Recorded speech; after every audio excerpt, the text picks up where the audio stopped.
Europe 1 Soir Week-end. 19h, 21h, Pascal de la Tour du Pin. Attention, bonsoir Franck Tapiro, vous êtes déjà très en forme, Pascal. dites-moi, il est Très 19h14 sur Europe 1, très en forme, très remonté, très en colère évidemment après cette mobilisation un peu partout en France. Bon, faible mobilisation, on a quand même choisi d'en parler parce qu'il y a beaucoup de choses à dire. Faible mobilisation, 21 500 personnes à Paris selon la préfecture, 3 000 à Marseille, 6 000 à Lyon. Bon, en termes de mobilisation sur la centaine de manifestations un peu partout en France, on peut pas dire que ce soit un succès, Franck Tapiro. Alors, c'est paradoxal. Je dis, malheureusement, c'est pas un succès parce que le thème aurait plutôt amené à un succès.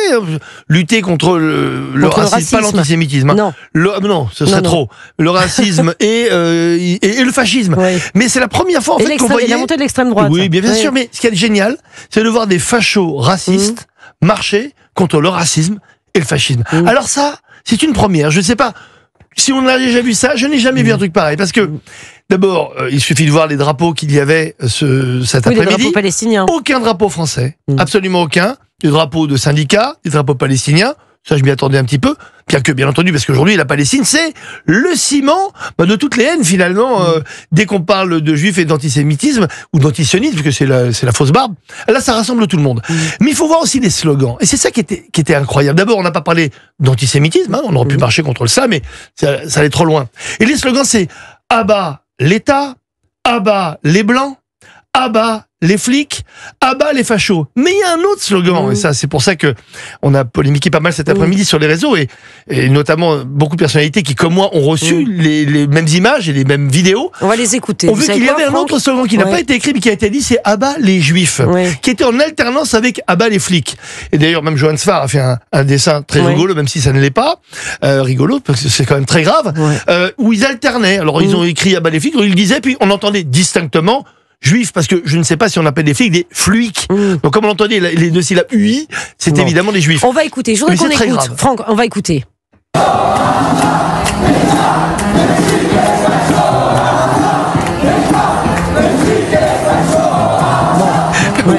On l'entend très bien. Une fois sur deux. Alors, dans certaines manifs, à Nice, ça s'est passé à Nice, les gens sont formels. En plus, ceux qui ont filmé, parce que quand on a posté cet après-midi, c'est vraiment passé de façon c'est pas très comme une traînée de poudre. Donc ils nous ont dit, bien sûr, ils alternaient, donc ils ont écrit flic, et ils ont dit une fois flic, une fois juif. Mais je vous rassure, et c'est un juif qui vous le dit, les deux sont extrêmement graves, et je dirais même que les flics est encore plus grave, parce que les flics, la police, c'est notre rempart républicain. Si on détruit ce rempart, et vous savez très bien que je m'oppose à la France insoumise depuis des années, notamment sur le fameux « la police tue ». Parce que si on s'oppose à ce rempart-là, c'est ce qui nous protège, c'est notre bouclier, mais il ne reste plus rien derrière, et donc les juifs deviendra malheureusement très banal. Et puis il y avait aussi le sionisme. Ça aussi, on a eu, bien sûr, les Blancs. Ah bon, alors qu'il y a une polémique sur est-ce que le racisme anti-blanc existe. La preuve. Bon, écoutez. Bien sûr.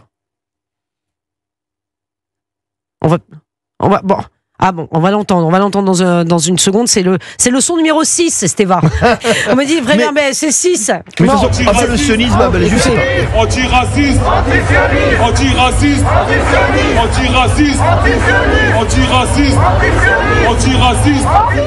Ça veut dire raciste égale sionisme, sionisme égale racisme, alors qu'on sait très bien que l'antisionisme, depuis plus de 20 ans, est devenu la fausse barbe de l'antisémitisme, tout simplement parce qu'il n'y a pas encore de loi spécifique sur comment punir l'antisionisme. Et donc aujourd'hui, les gens disent « Ah, mais moi j'aime les juifs, c'est les sionistes que j'aime pas ». Alors ça me fait malheureusement pas rigoler, ou alors ça me fait un peu grincer les dents, parce que on parle exactement de la même chose. Aujourd'hui, il faut arrêter de se cacher derrière son petit doigt. Il y a une explosion non seulement des actes et des paroles anti-juives en France. Moi je parle plus d'antisémitisme depuis longtemps, parce que les sémites, il faut savoir ce que c'est. Et puis l'antisémitisme, c'est un vieux mot qui date du 19e siècle en Allemagne, où il n'y avait pas encore toutes les problématiques de l'islam radical. Donc moi je reviens anti-juif, c'est très clair. Et malheureusement, aujourd'hui, la haine des juifs est véhiculée par le sionisme donc l'antisionisme, bien entendu, qui, pour la majorité des insoumis, des indignes, représente, vous savez, l'équation parfaite. Un juif est forcément sioniste, un sioniste est forcément génocidaire, donc les juifs sont génocidaires.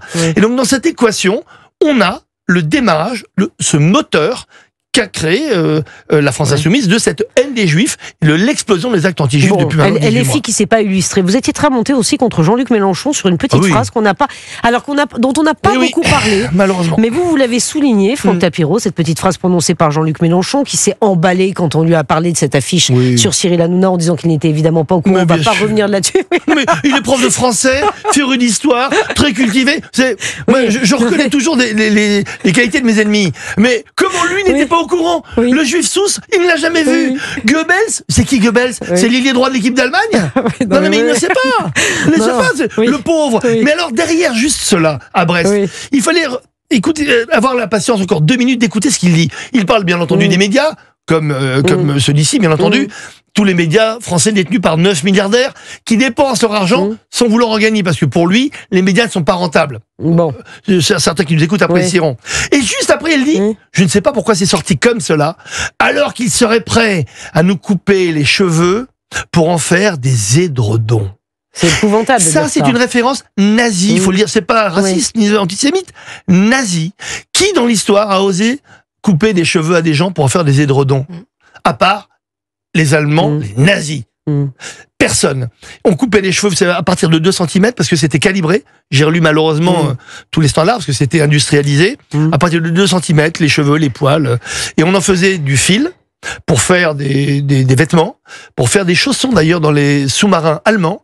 Et on en a fait malheureusement aussi des objets de rembourrage, des matelas, des édredons et des oreillers. Donc oui, monsieur Mélenchon fait comme ça, boule pour point, des références nazies. Et le drame, c'est que malheureusement, ça passe très bien.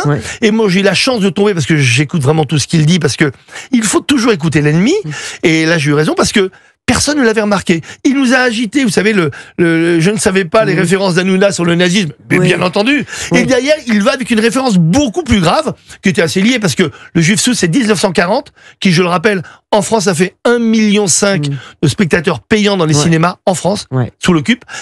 Donc ça, il l'avait oublié complètement, avec, vous savez, l'accusation de Grok aussi, l'intelligence artificielle de Elon Musk, qui aujourd'hui a un dos large comme ça. Tout est de la faute de Trump et de Musk. Puis il y a Bibi Netanyahou aussi, mais il a pas eu le temps de le dire. Donc c'est la faute de Grok. En gros, quand vous tapez un prompt, faire une affiche avec Cyril Hanouna sur Grok, évidemment, on sort une affiche nazie parce que Elon Musk, pour lui, est un nazi, donc Grok est nazi. Mais quand on entend des gens, pourtant réputés intelligents, voire diplômés pour certains, avec des fonctions publiques, des fonctions, on se dit, mais dans quel monde on vit? Est-ce qu'on va encore une fois dire, mais non, tout cela n'est pas grave, ce sont des petites saillies, vous savez, il est comme ça quand il a du monde en face de lui? Ou est-ce qu'on va dire, le mot, c'est grave, et moi je suis pour la destitution, mais l'élimination de cette formation politique, qui est le premier parti politique antisémite français. Ça fait maintenant 18 mois qu'il en fait la démonstration quasi quotidienne. Et il y a encore des gens qui se cachent derrière leurs doigts. Ségolène Royal, par exemple? Alors, Ségolène Royal ce matin. Royal. Moi, ça m'a fait plaisir de la réécouter parce que ça fait longtemps que j'ai pas entendu une stupidité pareille. Vraiment. Elle a osé dire que on instrumentalisait l'affaire d'Hanouna et de l'affiche. On l'a, non. Pour masquer les crimes de Gaza. Alors ça. Écoutez Ségolène Royal ce matin. C'est pas plus malin d'instrumentaliser les affiches pour combattre les filles et pour ne rien dire sur Gaza que de faire ces affiches. C'est aussi bête. C'est extraordinaire. C'est aussi bête. Mais aussi bête, elle a raison de le dire, mais comment c'est possible de faire ce lien? Ça veut dire exactement ce que Mélenchon dit. En gros, l'instrumentalisation de l'affiche donc de Hanouna, donc c'est évidemment du nazisme parce que c'était sous l'occupation nazie, c'est évidemment anti-juif et antisémite, et donc elle dit que ça aide, donc c'est le bonsaï qui cache la forêt des meurtres de Gaza, en Israël, qui n'a absolument rien à voir avec l'affaire Hanouna. C'est elle qui fait une fois de plus, comme Mélenchon, le lien entre juifs égale génocidaire, Israël, et donc il faut éliminer les juifs si on veut éliminer les génocidaires. Et elle ne se rend pas compte, ou alors le pire c'est qu'elle se rend compte, mais j'ai un doute là-dessus. Je ne sais pas si elle se rend compte de beaucoup de choses qu'elle raconte. Ça fait d'ailleurs de nombreuses années, et on l'a vu, puisque même ses proches avaient honte. Mais moi, j'aurais honte de dire quelque chose pareil. Et elle a réitéré, elle a continué, elle a insisté. Et donc elle a dit, c'est une très bonne nouvelle, par exemple, que cet après-midi, on marche contre le racisme et l'antisémitisme. Elle a fait une erreur. Ils n'ont jamais appelé à marcher contre l'antisémitisme. Mais j'aimerais maintenant, peut-être qu'elle me donnera tort, j'aimerais qu'elle dise ce qu'elle a pensé de ces slogans cet après-midi, ce qu'elle a pensé de cette manifestation honteuse avec des drapeaux palestiniens, avec des kéfiers, pour parler de la lutte contre le racisme et contre les fachos. Mais dans quel monde on vit? Donc encore une fois, pour moi, tout a un sens. Mais quand on passe à côté de ce sens, c'est là que la barbarie arrive. Et je vous dis, à chaque fois dans l'histoire, et regardez, juste avant 39, 38, on appelait ça les Munichois. Mais on est exactement dans le même esprit aujourd'hui. On dit, mais non, c'est pas grave. Mais non, à l'époque, on disait, mais monsieur Hitler n'ira jamais au bout de ce qu'il a dit. Mais enfin, voyons. Et là, on dit, mais Mélenchon, mais non, il n'a jamais été antisémite. Il n'a jamais été raciste. Et tous les jours, lui et ses sbires, de la secte insoumise ou indigne, ça dépend, moi je préfère indigne, ça leur va mieux, continue, marche contre le fascisme et le racisme. Et le fascisme et le racisme, alors qu'ils sont eux-mêmes complètement fascistes, eux-mêmes complètement racistes. Alors, il suffit de voir l'excellent post tout à l'heure de Ben le Patriote, musulman, qui dit, mais moi je n'irai jamais marcher avec eux, parce que les vrais racistes, ce sont eux. Et ils instrumentalisent les musulmans pour en faire des nouveaux racistes contre les juifs, et ils se battent contre cela. Et Ben le Patriote a raison de dire ça. Donc heureusement qu'il y a quelques paroles. Malheureusement, on les entend un peu moins que les indignes ou les insoumis qui font beaucoup de bruit, même s'ils pèsent pas énormément. Mais c'est vrai que leurs relais sur les réseaux sociaux sont forts et ils impactent aussi chez les jeunes. Vous savez, il y a 81% des jeunes de moins de 25 ans en France, au moment où je vous parle, qui adhèrent soit aux thèses du Rassemblement National, aux 2 tiers, ou 1 tiers, aux LFistes. C'est très grave. Il faut se dire qu'aujourd'hui, donc la majorité de nos jeunes vont vers des partis extrémistes, même si, et c'est clair, l'indignité est vraiment dans le camp de LFI, beaucoup plus que le RN. Parce que le RN, qu'on les aime ou pas... Oui, vous les mettez pas sur le même plan aujourd'hui. Mais pas du tout, jamais. J'ai toujours dit que les vrais ennemis de la France, c'est LFI, et que les amis de circonstance ou certains faux amis sont le RN. Mais je suis désolé, on prend les amis qu'on a aussi aujourd'hui.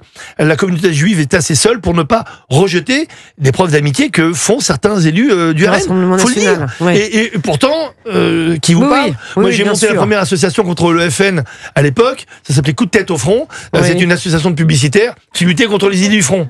Et d'ailleurs, j'ai peut-être que je suis venu avec ce... Ouais, touche pas à mon feuge, vous avez un joli t-shirt. Mais pourquoi ? Parce que on a dit... SOS Racisme a disparu. J'ai fait leur campagne pendant des années, à l'époque de Fodessila. Ils n'ont pas disparu, de Dominique Sopon. Ah non, mais ils ont disparu, c'est-à-dire que quand je les appelle depuis 18 mois, ils sont aux abonnés absents aussi. Donc, je me suis dit, c'est bizarre. SOS Racisme a oublié que la lutte contre l'antisémitisme était importante. Donc, on a fait, avec DDF, ce t-shirt. Vous connaissez la fameuse phrase Dites-moi. De Baudrillard, reprise par des proches sur SOS Racisme. C'est quoi ? SOS Racisme, c'est comme SOS Baleine. SOS Baleine, c'est là pour sauver les baleines. SOS Racisme, c'est là pour sauver le racisme. Excellent. Donc nous, on a fait touche pas à mon feuge avec une main de Fatma qui reprend la main jaune, parce que moi, avec mes amis musulmans et ceux qui osent s'exprimer un peu, même s'ils n'osent pas, ils le disent. On n'a jamais eu de problème entre juifs et arabes en France. Et c'est depuis 18 mois que les choses changent. Pourquoi ? Parce qu'à force d'instrumentalisation du conflit et cette importation en France, où on dit à certains quartiers populaires que les juifs sont les ennemis des musulmans, on a fait exploser une haine anti-juive qui n'existait pas en France avant. Même si depuis 2002-2003, avec la sortie de l'excellent livre dirigé par Georges Bensoussan sur les territoires perdus de la République, tout le monde s'est élevé contre lui en disant mais comment cette paranoïa, mais bien entendu qu'il n'y a jamais de racisme en France, la haine des juifs n'existe pas dans les quartiers. On a vu que 20 ans après, il avait raison, tous ses co-auteurs avaient raison, et que malheureusement on est passé à côté peut-être avec le sport national en France sur lequel on est champion du monde, c'est le déni. Donc il faut que ça s'arrête, que SOS Racisme reprenne son vrai combat. Je crois que c'est trop tard. Et on a vu ce que ça a donné avec les féministes il y a quelques jours encore, puisqu'on n'a pas le droit de défiler quand on est une femme juive ou quand on défend les Israéliens violés, etc. Donc, il a fallu effectivement les protéger. Voilà, il faut un peu qu'on se réveille, parce que je trouve qu'on est en train de s'enfermer et puis en train d'accepter de banaliser des sujets absolument important et intolérables pour notre belle République. Merci beaucoup Franck Taperot d'être venu ce soir dans Europe 1 Soir Week-end.